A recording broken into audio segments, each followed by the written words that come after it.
Welcome to our Live Mind. Today, we are going to understand uniform circular motion.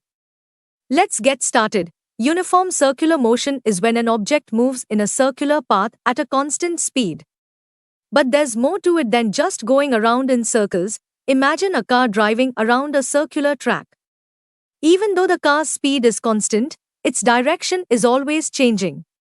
This means the car is accelerating, but not in the way we usually think. In uniform circular motion, the force is always directed towards the center of the circle and tangent drawn at any point gives the direction of velocity. The formula for speed is given as v equals to 2 pi r divided by t, where v is the speed of the object, r is the radius of the circle, and t is the time.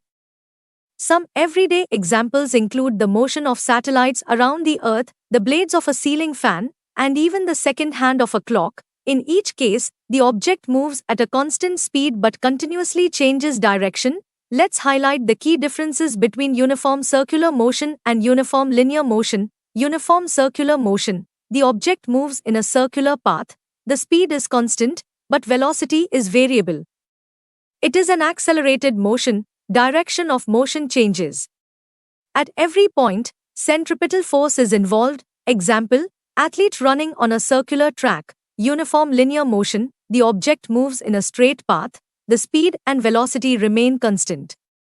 It is an unaccelerated motion, direction of motion remains the same at every point, no continuous force is involved, assuming friction is zero. Example, car moving on a straight road. That's all for today. Thanks for watching. If you found this video helpful, please like, share, and subscribe to our channel.